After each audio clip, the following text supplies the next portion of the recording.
जारी किए गए उसके मुताबिक 24 घंटों के दौरान जो नए केसेस सामने आए हैं और इसने एक बार फिर केसेस की तादाद 19 लाख के पार पहुंचा दी है। अब तक जो सेहतियाब होने वाले लोग हैं, जो लोग ठीक होकर अपने घरों के लिए वापस रवाना हो चुके हैं, 12 लाख से ज्यादा इन लोगों की भी तादाद है। लेकिन कौमी राजधानी दिल्ली, मुंबई और दीगर बड़े शहरों में जहां पर केसेस पहले ज्यादा आए, जरूर दिल्ली के अंदर भी केसेस में काफी हद तक गिरावट देखी गई है। करिश्मा राय हमारे साथ, हमारी साथी इस वक्त बाहरात ज्वाइन कर रही हैं। बहुत शुक्रिया करिश्मा ज्वाइन करने के लिए। सबसे पहले आपसे ये जानना चाहेंगे कि राजधानी के अंदर जहां पर केसेस 3000, 3500 और 38 तक भी गए और अब हर दिन के साथ केसेस काफी हद तक कम हुए, राहत जरूर मिली है राजधानी के लोगों को। इसका मतलब क्या समझा जाए? जो ग्राफ था हमारे सामने, ये कम उस समय हुआ, टेस्टिंग का जो रेट था, जो फिक्सेशन थी या फिर टेस्टिंग परसेंटेज थी, वो कम हुई है, या फिर काफी हद तक सरकार की तरफ से जो कदम उठाए गए थे वो अब कामयाब होते नजर आ रहे हैं?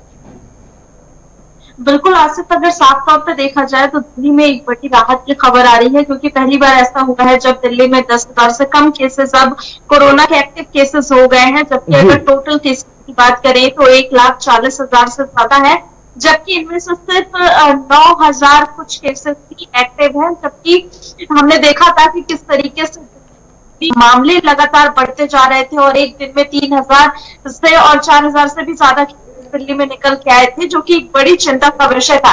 लेकिन जिस तरीके से मामले कंट्रोल हुए हैं, ये एक अच्छी बात है और इस बात में कोई दो राय नहीं आसिफ की दिल्ली जो टेस्टिंग थी वो अब बड़ी संख्या पे हो रही थी और टेस्टिंग बड़ी संख्या पे जा रही थी। इसके बाद भी जो संक्रमण है वो कम हुआ है और इसके पीछे कहीं ना कहीं जरूर सरकार, अगर देखा जाए तो केंद्र सरकार और राज्य सरकार दोनों की कोशिश करने से ही हुआ है। हालांकि अगर ये कोशिश पहले की गई होती तो इतने केस नहीं बढ़ते, लेकिन अब राहत की बात यह है कि बहुत ज्यादा कमी देखने को मिली है कोरोना केसेस में दिल्ली में और अब 600 के करीब एक दिन में केसेस आ रहे हैं, जो कि राहत की बात है। वहीं दूसरी तरफ अगर पूरे देश की बात की जाए तो लगातार मामलों में वृद्धि हो रही है और एक दिन में अब 24 करीब 52,000 करीब 82 केसेस निकल के आए हैं, जो कि एक बड़ी संख्या है और उसमें सबसे ज्यादा प्रभावित अभी भी मुंबई महाराष्ट्र ही है। तो ऐसे में कहीं ना कहीं सरकार, जो दूसरी सरकारें हैं, उन्हें भी तमाम इस चीज पर काम करने की जरूरत है कि आखिर किस तरीके से इन संख्या को कम किया जाए। हालांकि तमिलनाडु में भी लगातार आंकड़े बढ़ते जा रहे हैं, जबकि हालांकि हिमाचल और हरियाणा की बात करें और उसके साथ दिल्ली की बात करें तो यहाँ पर आंकड़ों में भारी कमी देखने को मिली है और अब कहीं ना कहीं दूसरे राज्यों को भी इन्हीं स्तर पे काम करने की जरूरत है, जिससे कि इन आंकड़ों में कमी देखी जा सके। क्योंकि दिल्ली में तो कंट्रोल हो गए, लेकिन बाकी राज्यों का क्या, वहां पर आखिर क्यों मामले कंट्रोल नहीं हो रहे हैं? और महाराष्ट्र की बात करें तो वहां पर कितने खतरनाक स्तर पे कोरोना फैल रहा है, ये सबने देखा है। और ऐसे में इस समय जो सबसे बड़ी चुनौती है वो कहीं ना कहीं महाराष्ट्र के सामने और तमिलनाडु के सामने है। बिल्कुल करिश्मा, अगर मैं दिल्ली की बात जब कर रहा हूं तो उस समय भी हम देख रहे हैं 25 से ज्यादा अभी भी रेड जोन्स और कंटेनमेंट जोन्स राजधानी के अंदर हैं, तो वहां पर जो एक्टिव केसेस हैं उनकी संख्या भी महाराष्ट्र की तरह काफी ज्यादा बताई जा रही है। हालांकि ये सिर्फ अंदाजा लगाया जा रहा है सरकारी आंकड़ों के अनुसार, लेकिन इन सब के बीच में कंटेनमेंट जोन्स हो या रेड जोन्स हो, गाइडलाइंस जब जारी की गई थी तो यह कहा गया था कि इन जोन्स के अंदर, इन इलाकों के अंदर पाबंदियां या रिस्ट्रिक्शंस बहुत सख्त रहेंगी।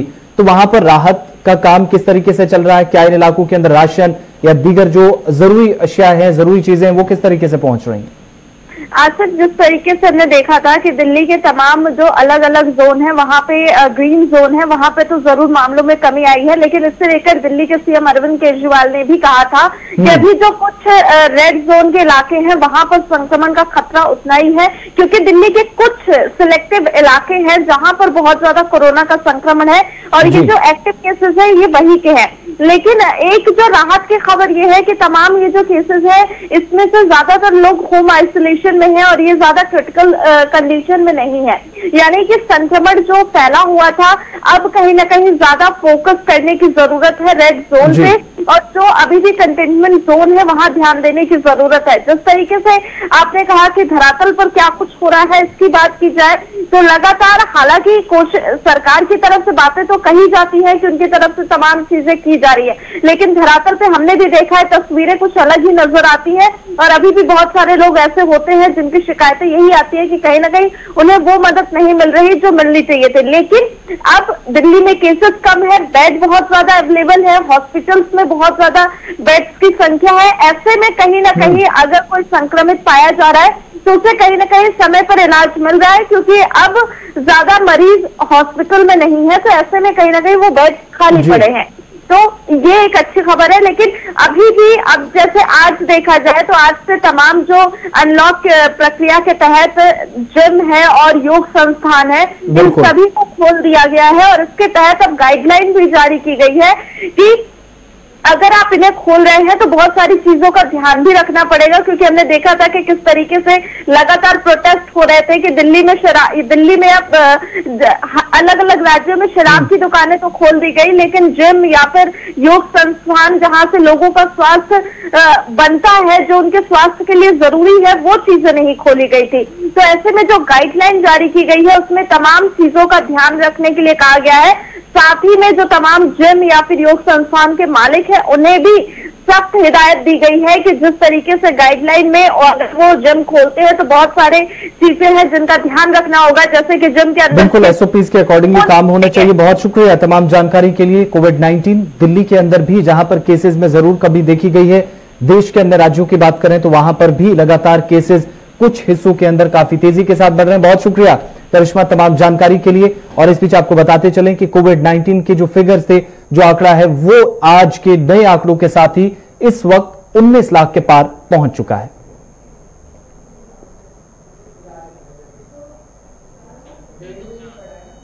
बढ़ते आगे, इस वक्त की बड़ी खबर आपको बताते हैं कि सुशांत सिंह के मौत मामले में अदालत-ए-उज़्मा में आज समाअत हुई है। बड़ी खबर, सुशांत सिंह मौत का मामला सुप्रीम कोर्ट तक पहुंच गया है और अब जहां पर अदालत ने तमाम फरीकों को नोटिस जारी किया है, मरकजी सरकार को भी जवाब देने को कहा गया है। 3 दिनों तक जवाब तलब किया गया है। सभी फरीकैन से मुंबई से पटना केस को मुंतकिल करने का मुतालबा किया गया है। रिया चक्रवर्ती की तरफ से और सुशांत सिंह राजपूत खुदकुशी मामले की जांच मरकजी तफ्तीशी ब्यूरो यानी सीबीआई को सौंप दी गई है। बड़ी खबर इस वक्त हम आपको बता रहे हैं, मरकजी हुकूमत की तरफ से सॉलिसिटर जनरल तुषार मेहता ने सुप्रीम कोर्ट को आज बताया कि बिहार हुकूमत ने सीबीआई जांच की सिफारिश की थी और मरकज ने इसे मंजूर कर लिया है और जांच को सीबीआई के हवाले कर दिया गया है। बड़ी खबर इस वक्त हम आपको बता रहे हैं, जहां पर समाअत के दौरान तुषार मेहता ने अदालत-ए-उज़्मा में यह भी कहा कि अब रिया चक्रवर्ती की सुप्रीम कोर्ट में अर्जी का कोई मतलब नहीं रह गया है। चक्रवर्ती ने पहले ही मुतालबा अदालत-ए-उज़्मा से किया था। दरख्वास्त में उन्होंने लिखा था कि इस पूरे मामले को पटना बिहार से महाराष्ट्र सरकार के पास या महाराष्ट्र की पुलिस के हवाले किया जाना चाहिए, वो इस पूरे मामले की तहकीकात करे। इस बीच समाअत के दौरान तुषार मेहता की तरफ से आज अदालत-ए-उज़्मा में जवाब दिया गया कि अब रिया चक्रवर्ती की जो सुप्रीम कोर्ट में अर्जी दाखिल की गई है उसका कोई मतलब नहीं है। यहां पर यह भी आपको बताते चले कि इस पूरे मामले में रिया चक्रवर्ती ने सुप्रीम कोर्ट में अर्जी दाखिल करके बिहार की जांच को मुंबई ट्रांसफर करने का मुतालबा किया था। बिहार में जांच नहीं हो रही है क्योंकि बिहार ने जांच को सीबीआई के पास भेज दिया है। पहले सिफारिश की गई, अब भेज दिया गया। वहीं रिया चक्रवर्ती के वकील श्याम देवान ने बिहार की केस को मुंबई ट्रांसफर करने का मुतालबा किया और इनका यह भी कहना था कि जब मुंबई पुलिस जांच कर रही है तो फिर वही जांच होनी चाहिए। 56 गवाह से पूछताछ हो रही है इस मामले में। और अब बड़ी खबर यह कि अदालत-ए-उज़्मा के फैसले के बाद अब जो खुदकुशी मामला था सुशांत सिंह राजपूत का, मरकजी तफ्तीशी ब्यूरो सीबीआई को सौंप दिया गया है। हुकूमत की तरफ से सॉलिसिटर जनरल तुषार मेहता ने सुप्रीम कोर्ट को बताया कि बिहार हुकूमत ने सीबीआई जांच की सिफारिश की थी और मरकज ने इसे मंजूर कर लिया है और जांच को सीबीआई के हवाले अब कर दिया गया है।